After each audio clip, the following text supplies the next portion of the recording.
The lunchtime crowd filled the cafe with the soft clatter of dishes and quiet conversations.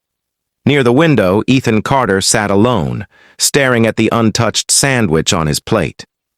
His shirt sleeves were rolled up despite the chilly weather, revealing a long scar running across his forearm. Most people never noticed it. Ethan preferred it that way. 3 years earlier, he had lost his wife Sarah in a car accident. Since then, every day had been a balancing act between work, bills, and raising his 8-year-old daughter, Lily. There were no weekends off from being a father, no breaks, no one to share the burden. That morning had already gone wrong. Lily had woken up with a fever, forcing Ethan to leave work early after dropping her at his sister's house. His construction company had reduced everyone's hours, and another cut to his paycheck would make rent difficult next month. He rubbed his tired eyes and glanced at his phone. A message from his sister appeared. "Lily's sleeping now, don't worry." For the first time that day, he managed a small smile. Across the cafe, black luxury SUVs stopped outside the entrance. Several people looked up. A woman in a cream-colored business suit stepped inside, followed by a large bodyguard and 2 assistants. Her confident stride immediately drew attention. Victoria Langford, CEO of one of the city's fastest-growing technology companies. People recognized her instantly. She was famous for turning struggling businesses into multi-million-dollar successes. She was also known for demanding perfection from everyone around her. Victoria barely glanced at the customers as she walked toward a reserved table. At that exact moment, a waiter carrying a tray hurried past Ethan. Someone bumped into him. Coffee splashed across the floor. The waiter lost his balance. Ethan reacted instinctively, standing up to steady him before he could fall. But the movement caused another accident. A few drops of coffee landed on Victoria's expensive jacket. The cafe suddenly fell silent. Victoria looked down at the stain, then at Ethan. Her face hardened. "You need to watch what you're doing," she said sharply. Ethan immediately raised his hands. "I'm sorry, but I wasn't the one." Before he could finish, Victoria stepped forward and slapped him across the face. The sound echoed through the room. Gasps came from nearby tables. Ethan froze. The waiter stood speechless. For a second, nobody moved. Victoria's assistants looked uncomfortable, but none of them said anything. Ethan slowly touched his cheek. Years of hardship had taught him how to stay calm, but humiliation burned in his chest. He could have argued. He could have shouted back. Instead, he took a breath and quietly said, "I was only trying to help." Then something unexpected happened. The bodyguard standing behind Victoria suddenly stared at Ethan's exposed forearm. His eyes widened. He wasn't looking at Ethan's face. He was looking at the scar, and the color drained from his face as if he had just seen a ghost. The silence inside the cafe felt heavier than the slap itself. Ethan lowered his hand from his cheek and looked at Victoria. For a moment, he seemed more disappointed than angry. "I was helping your waiter," he said quietly. Victoria crossed her arms. "And now my jacket is ruined." The waiter finally found his voice. "Ma'am, it wasn't his fault. I tripped." She barely looked at him. "Then be more careful next time." The young waiter nodded nervously and stepped back. Most people in the cafe avoided eye contact. Nobody wanted to get involved. Victoria Langford was the kind of person whose influence reached far beyond her company. Challenging her publicly wasn't something many people were willing to do. Ethan understood that. He had spent enough years dealing with difficult people to know when an argument would lead nowhere. So he picked up his phone from the table and reached for his wallet. "I'll leave," he said. Victoria gave a short nod as if the matter were settled. But her bodyguard wasn't paying attention to the conversation anymore. His eyes remained fixed on Ethan's forearm. The scar, a long, jagged mark running from wrist to elbow. The bodyguard stepped forward. "Excuse me," he said. Ethan looked up. There was something unusual in the man's voice. Not aggression, not suspicion. Recognition. "Where did you get that scar?" Victoria frowned. "What are you doing, Marcus?" Marcus ignored her question. Ethan hesitated. "It happened years ago." Marcus took another step closer. "What happened exactly?" The entire cafe seemed to grow quiet again. Ethan wasn't sure why this stranger suddenly cared. "An explosion," he replied. "Overseas." Marcus stared at him. "Near Kandahar?" Ethan's expression changed. Now he was the one looking surprised. "Yeah," Marcus swallowed hard. Second convoy, south route? For the first time, Ethan stood completely still. How do you know that? Marcus's eyes became glassy. Because I was there. Victoria looked between them, confused. Neither man seemed to notice her anymore. Memories neither had visited in years suddenly returned. Dust, smoke, screaming, fire.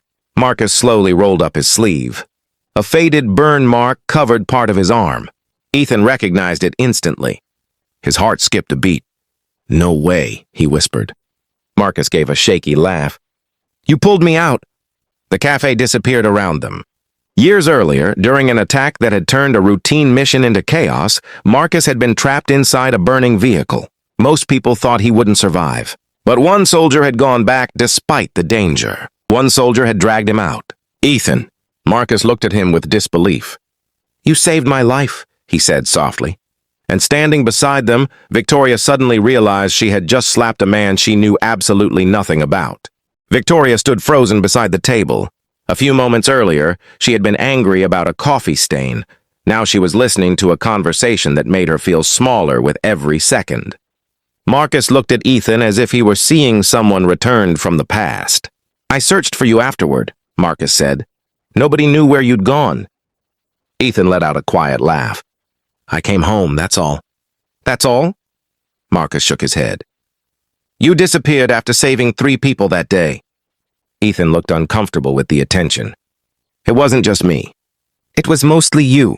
The cafe customers had completely stopped pretending not to listen. Marcus remembered every detail. The explosion, the panic, the flames spreading through the vehicle. Most soldiers had taken cover because another blast seemed certain. Ethan hadn't. He had run straight toward the fire. Marcus remembered waking up in a military hospital days later and learning that the man who had carried him out had suffered serious injuries himself, including the scar that now stretched across his arm. Victoria glanced at the mark again.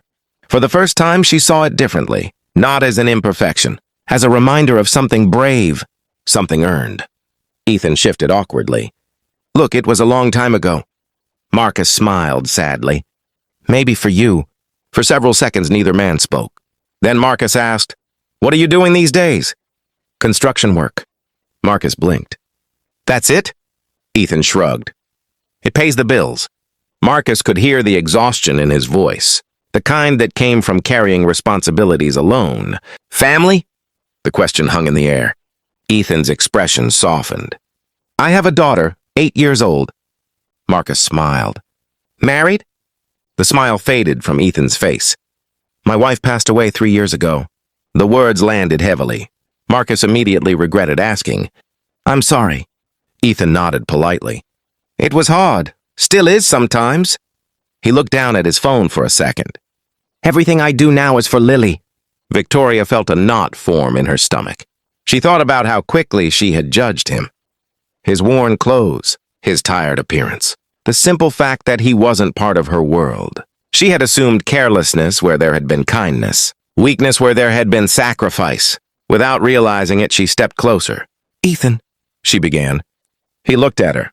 For the first time since entering the cafe, Victoria found herself struggling to find the right words. The confidence that usually came so easily was gone, because she suddenly understood that the man standing in front of her possessed something money, status, and power could never buy: character. And she had treated him with none of the respect he deserved. For a moment, nobody spoke. The tension that had filled the cafe earlier had disappeared, replaced by an uncomfortable silence. Victoria looked at Ethan, searching for something to say that would somehow undo what had happened. But she knew it couldn't. No apology could erase a public humiliation. Still, she took a breath and faced him directly.